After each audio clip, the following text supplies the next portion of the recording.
In this short lecture, I will give a brief introduction to the theory of central simple algebras. Let capital F be a base field and a finite dimensional F algebra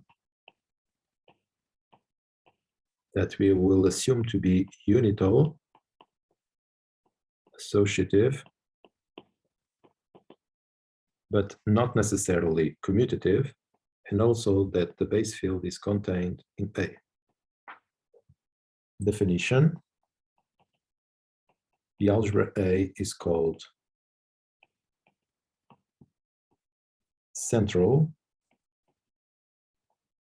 if its center, in other words, the elements of A that commute with every other element of A, consists solely of the base field F. Division: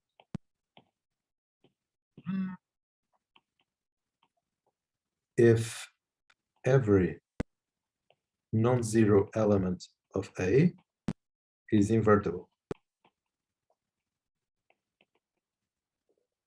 And simple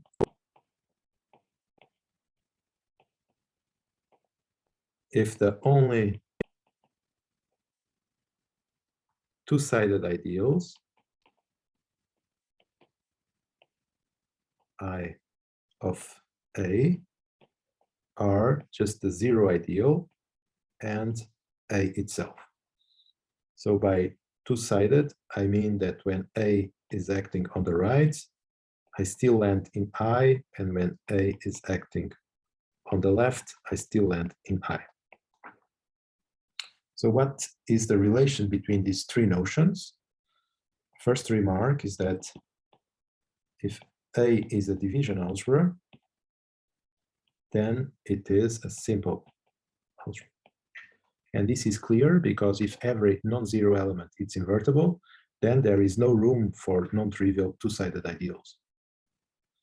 The second remark is that suppose that D, it's a division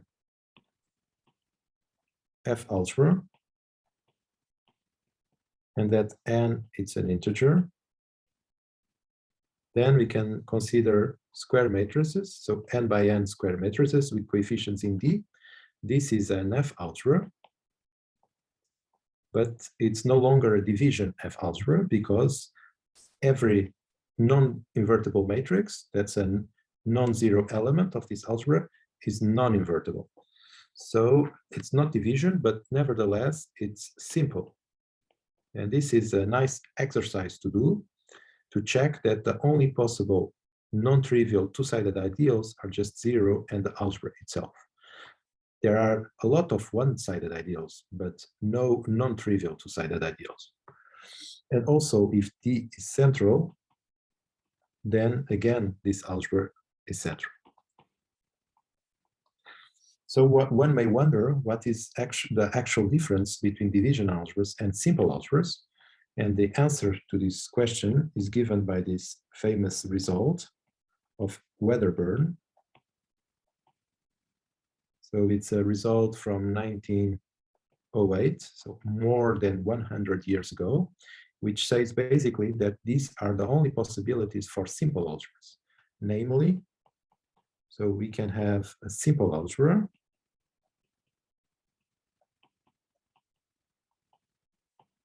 and it can be of this form, square matrices on a division F algebra. And as we saw, this is a particular case of simple algebras. And the theorem tells us that these are in fact all possible cases. So this is actually an equivalence. And moreover, if A is central, then it's again central, and the equivalence still holds. The theorem also tells us that this way to express a simple algebra as a matrix algebra, it's unique in the sense that if you have two ways to express it, so if we have an isomorphism of this form between MND and MN prime D prime, then this implies that the N is equal to the N prime and moreover that D is isomorphic to D prime. So this theorem tells us that if we want to study simple algebras, it suffices to study division algebras and vice versa. And this naturally leads to the following very important and open problem.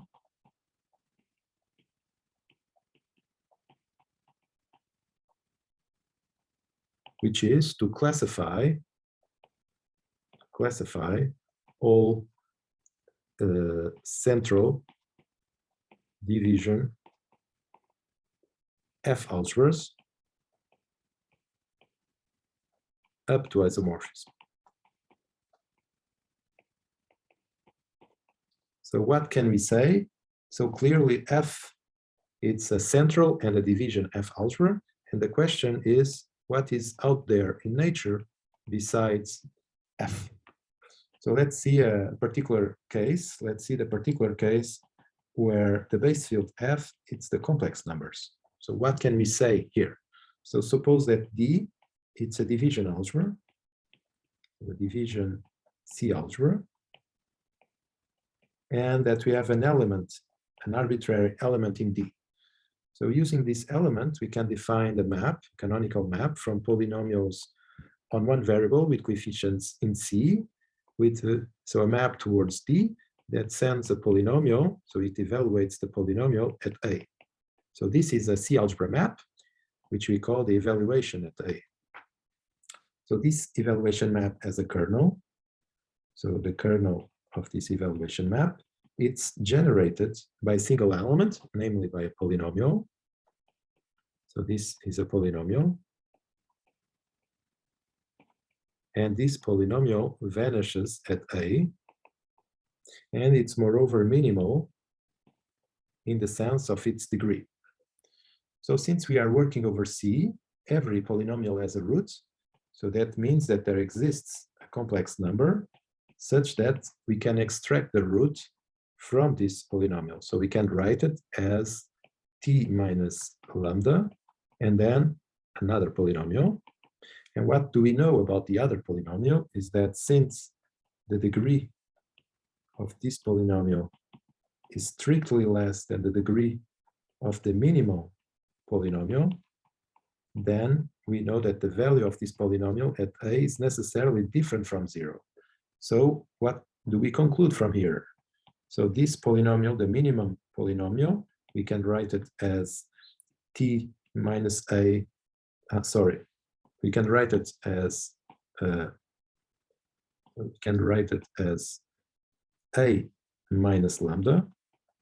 So we are substituting t by A, and then qa, and we know that this polynomial is 0, and moreover we know this value is different from 0. So what can we conclude? We can conclude using the fact that D, it's a division algebra. So in particular, every non-zero element is invertible.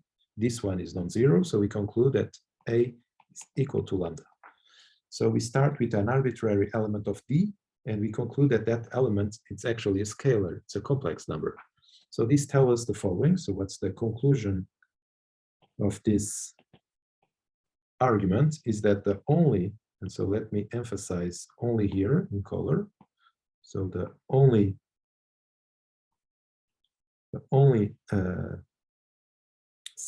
division C algebra that exists in nature, it's actually the complex numbers. There's nothing out there. And moreover, this one is central. So the only central division C algebra, it's the complex numbers. So taking this into account, one may wonder, where can we actually find these non-trivial central division algebras? Well, if you want to know the answer, stay tuned for the next lecture.